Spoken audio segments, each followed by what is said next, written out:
भारत अब विश्व की 10वीं बड़ी अर्थव्यवस्था से 5वीं सबसे बड़ी अर्थव्यवस्था बन चुका है। पीएम मोदी के नेतृत्व में इस समय भारत को वैश्विक अर्थव्यवस्था का शानदार केंद्र कहा जा रहा है। विश्व की सबसे बड़ी अर्थव्यवस्थाओं के बीच घनी आबादी वाला भारत तमाम चुनौतियों को दरकिनार रखते हुए रेस में लगातार बड़े खिलाड़ियों को पीछे छोड़ रहा है। जब हम 14 में आए तो हम वैश्विक अर्थव्यवस्था में 10वें नंबर पर थे।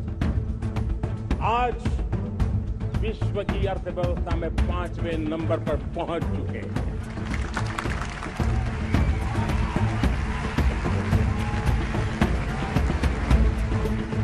भारत ग्लोबल साउथ का लीडर है।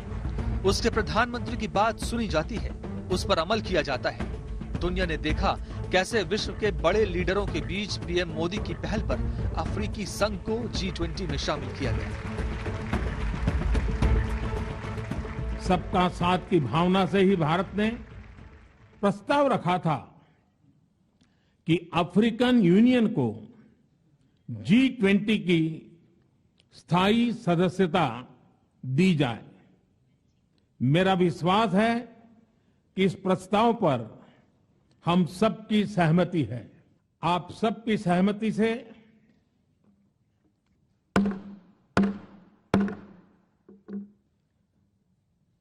आगे की कार्रवाई शुरू करने से पहले मैं अफ्रीकन यूनियन के अध्यक्ष को G20 के स्थायी सदस्य के रूप में अपना स्थान ग्रहण करने के लिए आमंत्रित करता हूं।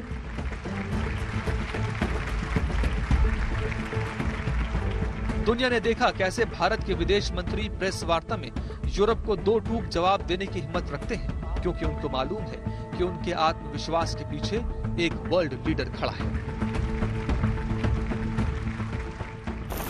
If you are looking at energy purchases from Russia, I would suggest that your attention should be focused on Europe, which probably we do buy some energy which is necessary for our energy security.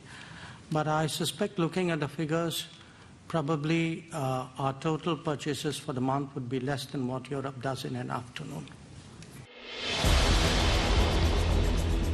विश्व की 10वीं अर्थव्यवस्था से 5वीं सबसे बड़ी अर्थव्यवस्था पर छलांग लगाना कोई आसान बात नहीं है।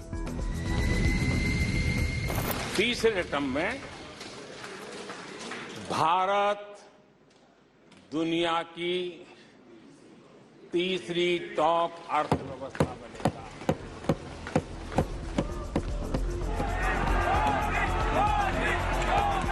पीएम मोदी की इस बात में एक आत्मविश्वास है कि अब सब कुछ मुमकिन हो सकता है। ऊपर से $5 ट्रिलियन इकोनॉमी का लक्ष्य, प्लानिंग, टाइमिंग और इम्प्लीमेंटेशन का खेल। जिस तरह कोविड के समय तमाम दुनिया की अर्थव्यवस्थाएं नीचे चली गई थी, भारत की भी ग्रोथ -23% हो गई थी। उसके बाद फिर जिस तेजी से हम वापस लौटे और उभरे, आज 7.8% जीडीपी इस वक्त है आज की तारीख में, तो ये सारी चीजें बताती है। जीडीपी हिंदुस्तान की लगातार बढ़ती रही है, 6 to 7% है, और उसकी जो टोटल बढ़त है वो 83% रही है पिछले 9 साल में, जो मेरे ख्याल से अमेरिका से 1% कम है। अमेरिका में 84% रही, यहाँ पर 83% है। तो ये बहुत बड़ी बढ़त है जीडीपी के लेवल पर।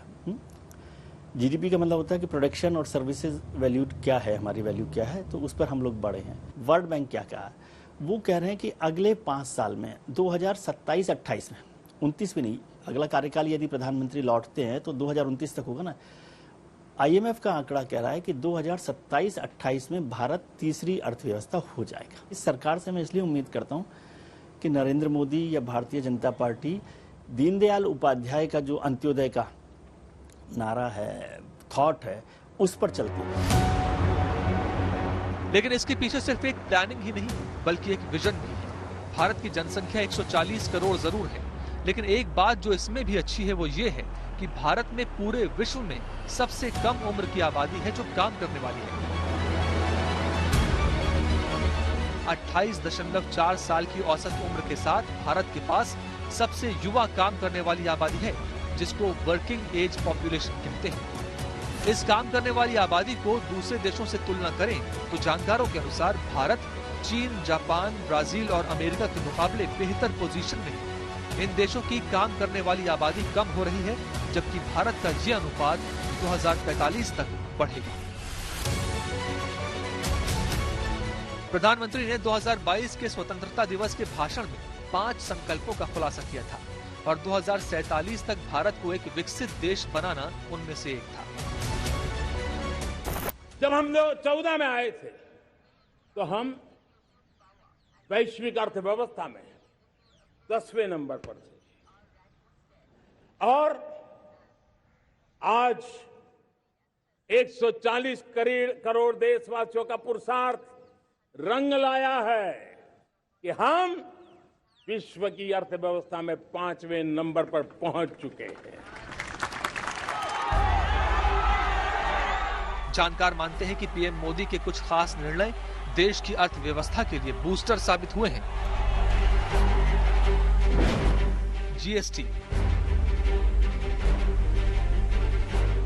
जीएसटी को देश का सबसे बड़ा रिफॉर्म माना जाता है। जीएसटी देने वालों की तादाद में इजाफा हुआ है और जीएसटी कलेक्शन भी रिकॉर्ड स्तर तक बढ़ी। Direct benefit transfer. Rajiv Gandhi कहते थे कि केंद्रीय स्कीमों के सिर्फ 15 पैसे ही लोगों तक पहुंचते हैं। पीएम मोदी की पहल से इसमें बड़ा बदलाव आया है। जन धन खातों और आधार की मदद से अब ज्यादा से ज्यादा लोगों को जोड़ना आसान हो गया है। सरकार के अनुसार इससे भ्रष्टाचार में कमी आई है, क्योंकि पैसे अब सीधे लोगों के खातों में पहुंचते हैं। 90 लाख डायरेक्ट बेनिफिट ट्रांसफर देश में रोज होते हैं। जनधन खाता, अब ये तो जो है वाकई पिछली सरकारों को करना चाहिए था कि गरीब आदमी जिसकी आमदनी नहीं है वो बैंक में जाता था, खाता ही नहीं खुलवा पाता था। मैंने अपने ड्राइवर का खाता खुलवाने की कोशिश की, बड़ी उसमें दुनिया भर की फॉर्मेलिटी हुई, बाद में मैं किसी ने खुलवाया। तो ऐसे बहुत सारे दिहाड़ी मजदूर, जो घरों में काम करने वाली महिलाएं, रेडी पटरी वाले, ऐसे लाखों करोड़ों लोग थे जिनको कोई बैंक अकाउंट नहीं होता था। तो वो जो जनधन खाता की योजना मोदी जी ने की, बहुत पहले हो सकती थी, नहीं हुई, लेकिन मोदी जी ने किया और कम से कम करोड़ों लोगों को आज बैंक अकाउंट हो गया। उनके अकाउंट में पैसे भी हैं, उनको जो उनको सुविधाएं मिलती हैं, डायरेक्ट बेनिफिट ट्रांसफर, वो उनको मनरेगा वर्कर्स को, सबको, तो ये एक बड़ा काम हुआ है।